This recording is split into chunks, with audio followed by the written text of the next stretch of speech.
পয়লা বৈশাখ উপলক্ষে এক অজানা রেসিপি শেয়ার করব। এই রেসিপিটা যদি থাকে গরম ভাত, পোলাও, খিচুড়ি বা পান্তা ভাত, একদম জমে যায়, এতটাই মজা। হ্যাঁ, আমি 3 রকমের জিনিস দিয়ে এই ভর্তাটা তৈরি করে দেখাবো।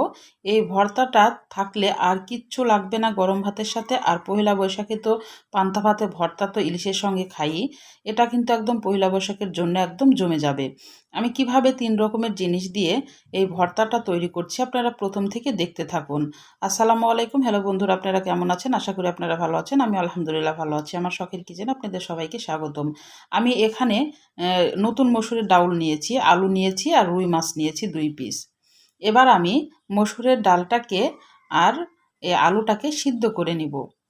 নতুন মসুরের ডালটা নিলে কিন্তু বেশি মানে স্বাদ লাগবে এই ভর্তাটা। শুধু পানি দিয়ে আমি এই আলু আর এই মসুরের ডাউলটা দিয়ে আমি সিদ্ধ করে নিব আগে।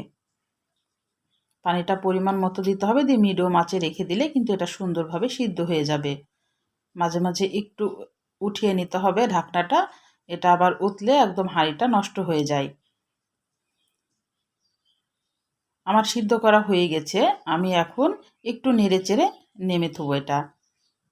নামিয়ে তুলে কিন্তু এটা একদম ডাউল, যেহেতু আলু ডাউল, মানে এটা শক্ত হয়ে যাবে। এটা একটু পানি পানি লাগছে, কিন্তু নামিয়ে তুলে কিন্তু শক্ত হয়ে যাবে ঠান্ডা হলেই। আমার হয়ে গেছে, আমি নামিয়ে তুললাম। এবার আমি মাছটাকে আগে থেকে ম্যারিনেট করে রেখেছি। এখানে নুন, হলুদ, শুকনা মরিচের গুঁড়া, ধনিয়ার গুঁড়া আর আদা রসুন জিরা বাটা একটু দিয়েছি। আমি সব মশলাগুলো একটু একটু করে দিয়েছি, দিয়ে আমি 10 মিনিট রেস্টে রেখেছিলাম। তারপরে পেঁয়াজ কুচি নিয়েছি, রসুন কুচি নিয়েছি আর মরিচ কুচি নিয়েছি। আমি এবার সরিষার তেলে মাছটা ভেজে নেব, কারণ ভর্তাটা কিন্তু সরিষার তেলেই বেশি মজা। এইভাবে একবার ভর্তা তৈরি করে খেয়ে দেখতে পারেন। এই পহেলা বৈশাখ কিন্তু পান্তা ভাতের সাথে অসম্ভব জমে যাবে। আমি অজানা রেসিপি এই কারণেই বললাম, 3টা জিনিস দিয়ে আমি ভর্তাটা তৈরি করছি, এই কারণে আমি অজানা রেসিপি বললাম। আর যারা খেয়েছেন তারা অবশ্যই একটু কমেন্টে জানাবেন, আর যারা খাননি অবশ্যই আমার রেসিপিটা দেখে আমাকে কমেন্ট করে জানাবেন যে আসলে কেমন হয়েছিল ভর্তাটা।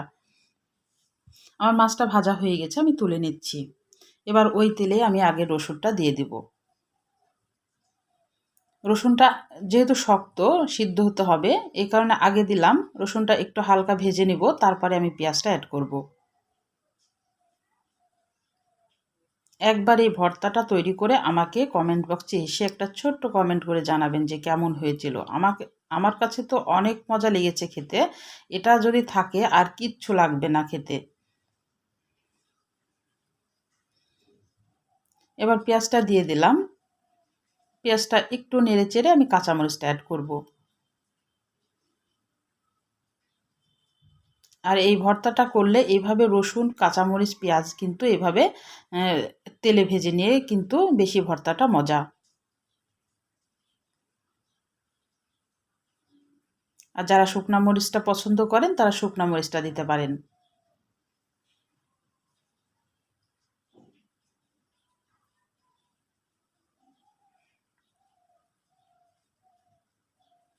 এভাবে এখন একটু ভেজে নিতে হবে, এটা একদম সিদ্ধ হওয়া পর্যন্ত, আর পেঁয়াজটা যেন লাল হয়ে যায়। অল্প একটু লবণ দিয়ে দিলাম, তাহলে তাড়াতাড়ি কিন্তু এটা লাল হয়ে যাবে। আমার ওষুধটা কিন্তু সিদ্ধ হয়ে গেছে। আমি আর একটু নেড়ে চেড়ে কিন্তু নেমে নিব।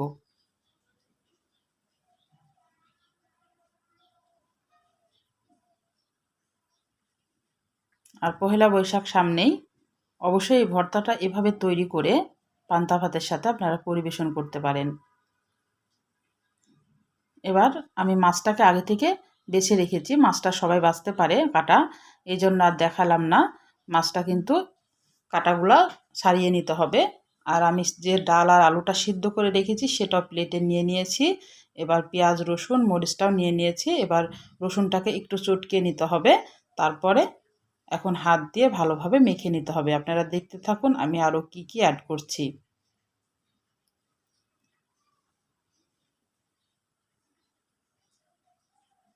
আর একটা রেসিপি দেখলে প্রথম থেকে শেষ পর্যন্ত না দেখলে বোঝা যায় না যে আসলে কিভাবে কি করছে। এটা প্রথম থেকে শেষ পর্যন্ত দেখলেই বোঝা যায়, বা একটা জিনিস শেখা যায়। যদিও ভর্তা অনেকেই পারেন, আবার অনেকেও পারেন না।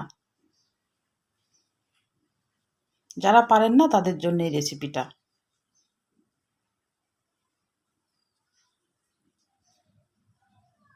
এখন হাত দিয়ে ভালোভাবে এটাকে মেখে নিতে হবে। মাখা যখন হয়ে যাবে তখন আমি এখানে পরিমাণ মতো লবণ দিয়ে দিলাম। আর এখানে এই যে আরেকটা জিনিস অ্যাড করব, কাঁচা সরিষার তেল। ভর্তাতে কাঁচা সরিষার তেলটা না দিলে ভর্তার মজাটাই আসে না। অবশ্যই দিতে হবে, তাহলে এই ভর্তাটার স্বাদ কিন্তু আরও বেড়ে যাবে। এখন সরিষার তেল আর লবণটা দিয়ে ভালোভাবে মেখে নিতে হবে।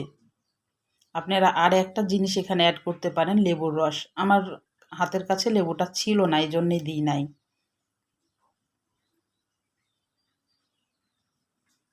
মেখে নিয়ে উপর থেকে এভাবে কাঁচা সরিষার তেল ছড়িয়ে দিতে হবে। সেই মজা এই ভর্তাটা একবার হলো তৈরি করে খেয়ে দেখবেন। তাহলে আজকের মতো বিদায় নিচ্ছি। আপনারা সুস্থ থাকবেন, ভালো থাকবেন। আবার কোনো নতুন রেসিপির সাথে হাজির হব। আল্লাহ হাফেজ।